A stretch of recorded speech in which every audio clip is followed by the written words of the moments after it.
आप देख रहे हैं the view news powered by Vinay Ujala. आइए नजर डालते हैं मध्य प्रदेश की कुछ बड़ी और अहम खबरों पर। इंदौर में मैट्रिमोनियल साइट पर फर्जी नेवी ऑफिसर बनकर की गई ठगी। इंदौर के शासकीय स्कूल में लगी आग, स्टोर रूम और दस्तावेज जलकर खाक। प्रॉपर्टी विवाद में ससुर ने बहू को मारी गोली। होटल पब में हर हर महादेव के जयकारे, धार्मिक भावनाएं भड़काने पर FIR। ढाबे पर खाना खाने पहुंचे सिपाहियों से की गई मारपीट, आरोपी फरार। महिला ग्राहक से दूर बैठने को कहा गया तो युवक ने दुकानदार पर फेंका एसिड। इंदौर में महिला शिक्षिका से मैट्रिमोनियल साइट पर फर्जी नेवी ऑफिसर बनकर 27 लाख की ठगी।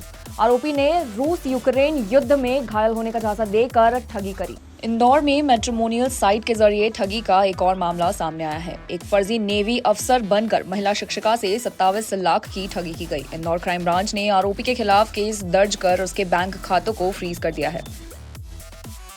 देखिए, सोशल मीडिया मॉनिटरिंग सेल है जो कि इंदौर पुलिस कमिश्नरेट में, वो लगातार इस तरह के ये सेल का काम ही है कि लगातार वॉच करे सोशल मीडिया जो कंटेंट्स को, और इसमें लगातार वो कंटेंट को वॉच करते हैं। इसमें कोई भी अनलॉफुल कंटेंट होता है या र्यूमर्स होती है, भ्रामक मैसेज होते हैं, पोस्ट होती है, लिंक होती है, अगर वीडियो शेयर किए जाते हैं और तो उस पर से वो वॉच रखते हैं। अगर इस तरह का कोई भी अनलॉफुल असत्य और भ्रामक जानकारी अगर जो शेयर की जाती तो उसमें न केवल जो जिसने कि शेयर किया उसके खिलाफ, बल्कि इसका जिसने कि इस कंटेंट को वायरल भी किया है उन सभी के खिलाफ वैधानिक कार्रवाई की जाएगी। इस संबंध में क्राइम ब्रांच के द्वारा एक इंदौर पुलिस कमिश्नरेट के द्वारा एक एडवाइजरी भी जारी की गई है। सर, अभी जो लगातार माहौल चल रहा है ऐसे में कोई फेक वीडियोस ना आए, इसके लिए किस तरह की सावधानी है? ये डेफिनेटली देखिए, सबसे पहली बात तो ये, कोई भी जो जानकारी होती है उसको तत्काल पेस्ट और कॉपी पेस्ट करके और फॉरवर्ड ना करें। उसकी पहले सत्यता की जांच कर लें और सत्यता पाए जाने पर ही उसको आगे ग्रुप में प्रसारित करें। ये जिम्मेदारी न केवल उस व्यक्ति की है, बल्कि उस ग्रुप में अगर व्हाट्सअप में है तो एडमिन की भी ये जिम्मेदारी है कि ऐसे अनलॉफुल अगर कंटेंट आते हैं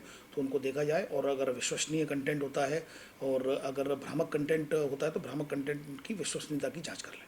इंदौर के गांधीनगर स्थित शासकीय स्कूल में स्टोर रूम में भीषण आग लगी। दस्तावेज जलकर खाक हुए। आग में असामाजिक तत्वों से भूमिका की आशंका। गांधीनगर के शासकीय स्कूल में भीषण आग, स्टोर रूम जलकर खाक, दस्तावेज हुए नष्ट। इंदौर के गांधीनगर इलाके में स्थित शासकीय स्कूल के स्टोर रूम में गुरुवार दोपहर भीषण आग लग गई। आग इतनी तेज थी कि पूरा स्टोर रूम जलकर खाक हो गया। आग में स्कूल के कई महत्वपूर्ण शासकीय दस्तावेज भी जल गए। स्थानीय सूत्रों के अनुसार आग लगने के पीछे असामाजिक तत्वों की भूमिका मानी जा रही है। आग की सूचना मिलते ही फायर ब्रिगेड मौके पर पहुंची और आग बुझाने के लिए कड़ी मशक्कत की जा रही है। भोपाल के परवलिया में प्रॉपर्टी विवाद के चलते ससुर ने बहू को लाइसेंसी बंदूक से गोली मारी। महिला की कोहनी में धंसी गोली, अस्पताल में हुई सर्जरी। भोपाल के परवलिया इलाके में बुधवार शाम एक सनसनीखेज वारदात हुई है, जहां प्रॉपर्टी विवाद में ससुर ईश्वर सिंह लवाना ने बहू संगीता लवाना को 12 बोर की लाइसेंस बंदूक से गोली मार दी।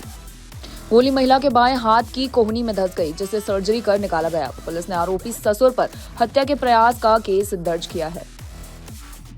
थाना परवलिया में कल दिनांक 7/5 को लगभग 3:30 बजे शाम में ससुर ने अपने बहू को गोली मारी है, जिसमें पुलिस ने धारा 109 BNS के तहत अपराध पंजीबद्ध किया है। इसमें जो प्राथमिक सूचना पुलिस में आई है उसमें यह आया है कि आरोपी और फरियादी दोनों ऊपर नीचे एक ही मकान में रहते हैं। जो मोटर नीचे में लगा हुआ है उसका स्टार्टर ऊपर में है, जहाँ पे आरोपी का निवास है। जब महिला के पति ने जाकर वहाँ पे पानी चलाने की कोशिश, मोटर चलाने की कोशिश की, इस पर उनका विवाद हुआ। और उसके बाद फिर इसमें यह भी बात सामने आई है कि पहले जो आरोपी है उसके लड़का यानी कि महिला के पति ने उसके साथ में मारपीट की आरोपी के साथ में, और फिर आरोपी ने अपने बंदूक से गोली चलाई जो महिला के बाएं हाथ में लगी है, और अभी वो अस्पताल में भर्ती है। पर ये एक तात्कालिक कारण सामने आया है। उसके पृष्ठभूमि में और भी कारण जो सामने आए हैं वो ज़मीनी विवाद को लेके है। ज़मीन में हिस्सा बंटवारे की मांग को लेकर पिता पुत्र में विवाद चलता है, और इस कारण से ससुर ने अपनी बहू के ऊपर गोली चलाई थी, जिसमें उसमें बहू को चोट लगी।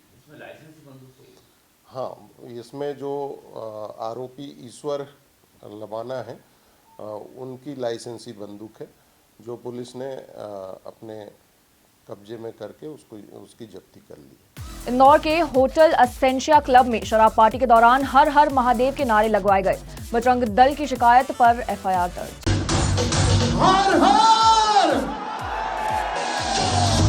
इंदौर के होटल असेंशिया के क्लब में आयोजित एक शराब पार्टी में धार्मिक भावनाओं को आहत करने का मामला सामने आया है। विवादित इवेंट ऑर्गेनाइजर कपिल वाधवानी द्वारा करवाई गई इस पार्टी में डीजे ने शराब पीते हुए युवकों से हर हर महादेव के जयकारे लगवाए। पार्टी में महाकाल का गाना भी बजाया गया। पार्टी का वीडियो सोशल मीडिया पर वायरल हुआ, जिसके बाद बजरंग दल ने आपत्ति जताई। दल के कार्यकर्ताओं ने आयोजक के खिलाफ तिलकनगर थाने में एफआईआर दर्ज करवाई है। मामला धार्मिक भावनाएं भड़काने की धाराओं में दर्ज हुआ है।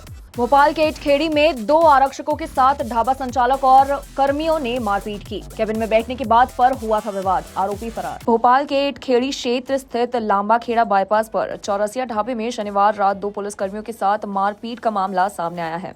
निशातपुरा थाने में पदस्थ सिपाही महेश दांगी और मोहित राठौर ढाबे पर खाना खाने पहुंचे थे। केबिन में बैठने की बात को लेकर ढाबा संचालक मोहित चौरसिया और सिपाहियों में विवाद हुआ, जो देखते ही देखते मारपीट में बदल गया।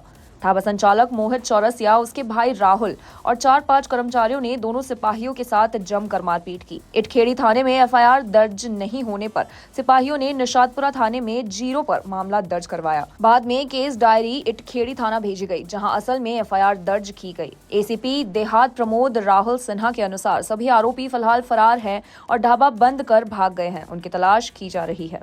ये थाना ईंटखेड़ी क्षेत्रांतर्गत लांबाखेड़ा चौराहे पर एक चौरसिया ढाबा है। वहाँ पर निशातपुरा के 2 आरक्षक खाना खाने के लिए आए थे, जिस पर उस ढाबे पर ढाबा मालिक और उसके कर्मचारियों ने जो आरक्षक वहाँ खाना खाने आए थे उनके साथ में मारपीट किया और उसी दौरान विवाद कर मारपीट किया। वो प्रथम दृष्टया ये जानकारी मिली कि बैठने के स्थान देने के बात को लेकर विवाद हुआ था और उसके बाद ढाबा मालिक ने और उसके भाई ने तथा उसके कर्मचारियों ने पुलिस कर्मियों के साथ मारपीट की थी, जिस पर पुलिस कर्मियों के द्वारा अपने थाना निशातपुरा में ही रिपोर्ट किया गया था। वहाँ पे इसमें 0 पे प्रकरण पंजीबद्ध किया गया और उसकी असल कायमी के लिए थाना ईंटखेड़ी को भेजा गया था, जहाँ पे पुलिस ईंटखेड़ी द्वारा उसमें असल कायमी की गई है और उसमें अभी आरोपियों की तलाश निरंतर जारी है। भोपाल के गांधीनगर में महिला ग्राहक से दूर बैठने को कहने पर युवक ने दुकानदार पर फेंका एसिड, पीठ और पैर झुलस पड़े, आरोपी गिरफ्तार। भोपाल के गांधीनगर इलाके में आशाराम तिराहा स्थित एक जूस दुकान पर महिला ग्राहक से दूर बैठने को कहने पर युवक ने दुकानदार पर एसिड फेंक दिया। आरोपी प्रमोद साहू की इस हरकत से दुकानदार राजेश की पीठ और पैर झुलस गए। घटना के वक्त राजेश की दुकान पर कई महिला ग्राहक मौजूद थी। आरोपी प्रमोद वहीं आकर बैठ गया। राजेश ने शालीनता से उसे दूर जगह बैठने को कहा, लेकिन ये बात प्रमोद को नागवारा गुजरी। उसने बैग से बोतल निकालकर उस पर एसिड फेंक दिया। चीख पुकार सुनकर आसपास के लोग दौड़े और आरोपी को पकड़कर पुलिस को सौंप दिया। पुलिस की पूछताछ में प्रमोद ने बताया कि वो तांबा पीतल के बर्तन साफ करता है और उसी काम के लिए बैटरी वाला एसिड साथ रखता है। आरोपी ने स्वीकार किया कि उसने बैटरी वाला एसिड दुकानदार पर फेंका। आगे की कार्रवाई की जा रही है। 2-3 दिन पुरानी बात है, जिसमें एक व्यक्ति गन्ने की दुकान पे गन्ने का रस पीने गया था। तो वो जो व्यक्ति पीने गया था वो बर्तन सफाई का काम करता है, घर घर जाके बर्तन साफ करता है। तो उसके बैग में बर्तन साफ करने का कुछ सामान रखा हुआ था। तो वहां पे कुछ महिलाएं बैठ के गन्ने का रस पी रही थी, तो उस पर तो इनका विवाद बढ़ा कि कहीं और बैठा जाए। तो इस व्यक्ति ने जो गन्ने का रस पिलाने वाला है उस पे बैग में रखा अपने एसिड जैसा तरल पदार्थ उसके ऊपर डाल दिया, जिससे उसकी पीठ में और गले के आसपास चोटें आई हैं, जिस पर से मुकदमा कायम किया गया। मैडम, इसमें आरोपी गिरफ्तार कर लिए? आरोपी राउंड अप है और इसके कोई आपराधिक रिकॉर्ड होगा? इससे कोई आपराधिक रिकॉर्ड नहीं। तो ये थी प्रदेश की बड़ी खबरें। आगे भी जुड़े रहें हमारे साथ द व्यू न्यूज पर, पावर्ड बाय विनय उजाला।